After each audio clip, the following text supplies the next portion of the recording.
What first got you interested in politics? Oh, oddly enough, it was by accident. In my high school, there was a Teenage Republicans club, and I ended up accidentally ending up in one of the club meetings. The next thing I knew, I was the club treasurer. How did that translate into you running for office?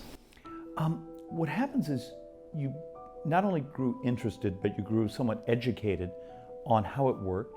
It demystified it and made it accessible. So I ran for the state legislature my first time when I was 26 years old. Do you think the conservative movement has grown or shrunk since you first ran? It's grown. It's hard to explain the battles that existed back in the late 70s. The concept of Ronald Reagan was just in many ways ideologically a huge outlier for much of the country. And his election actually sort of proved that a conservative, optimistic vision did amazing things for the economy. And I think with that, there became this huge vacuum that pulled so many young people and others in to starting to understand the philosophy. And what do you think is needed to make the conservative movement bigger and better than ever? I believe the conservative movement needs to actually build a voice of more creativity. And often we actually end up arguing details that are a decade out of date. And understanding, we're all walking around with these supercomputers in our pocket. What those mean to sovereignty, as an individual, the ability to actually have your health diagnostics portable with you, and does that make you more of that sovereign that I believe the US Constitution talked about? How do you actually talk about the changes in society, the changes of technology, and wrap them in an understanding of conservatism? Do you think conservatives understand technology today?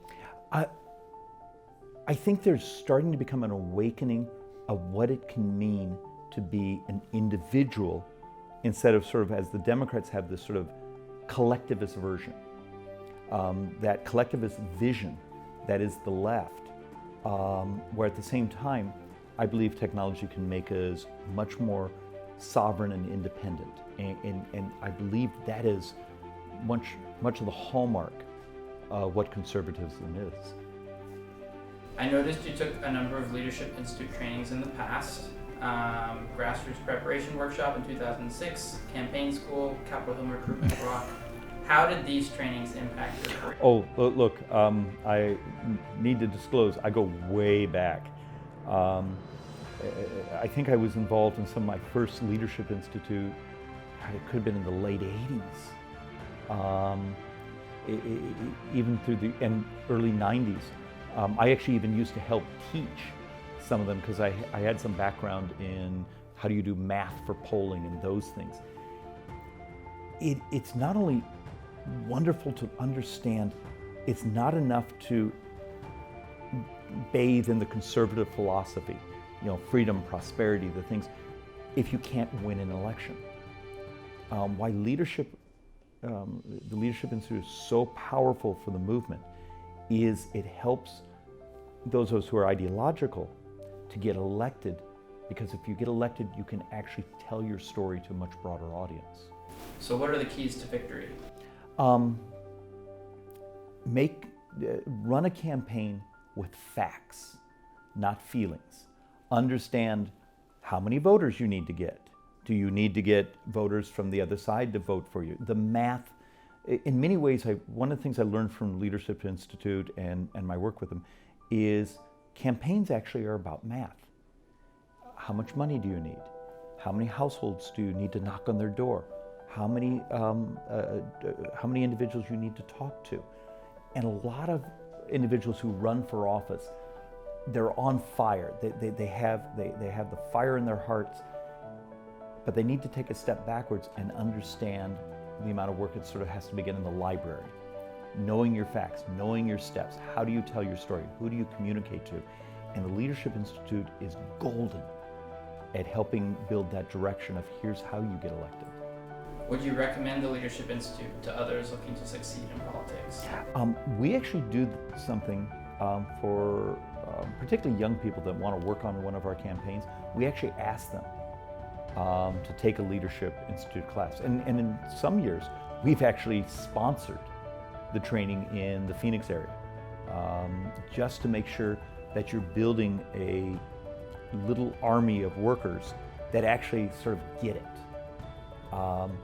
It's the difference between being involved in a campaign that operates sort of on folklore or operates on an understanding of how you tell your story. And when did you first meet Morton Blackwell? That's a brilliant question. It may be all the way in the very late 80s, early 90s.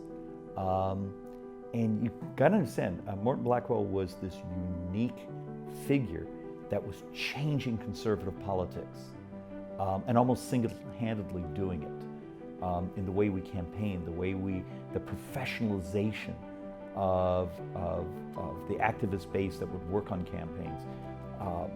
It was just a huge cultural, intellectual change in the movement, and Morton Blackwell's the one who brought that to us.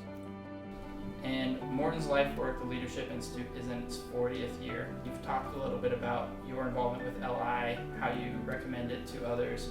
What would you say is its biggest impact?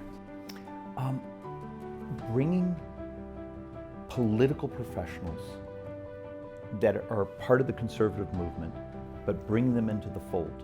It's not enough to have the philosophy if you can't win an election. Leadership Institute, and I think you could see from local races to congressional races, has had an amazing impact on our society, helping us get elected so we can actually provide the amazing good news that is conservative politics. Going into your history a little bit, talk about resilience. You've campaigned a lot, you've had some big victories, you've also had some losses. Look. And I think back to 2008 with Harry Mitchell. Talk about that. Look, it's a rough and tumble business. And one of the things you also get when you do Leadership Institute training is you start to understand it's not personal. We have so many individuals that get involved in campaigns or run, and they personalize it instead of understanding. It's about telling a story. It's about communication of our belief systems in that story. If you're someone that runs for office and you personalize everything, this will tear you apart, because particularly in today's politics, it's just mean. And how do you understand that? Don't take it personal. Keep communicating. Keep telling your story, because there's individuals out there who probably have never heard what you're offering. Find them, get to them, tell the story, and you will change elections. Because I've had the occasion where same opponent, one year I lost by almost 18 points. 2 years later, same opponent, won by 18 points. It's a demonstration that the work, sometimes it's just the political cycle, but you never quit.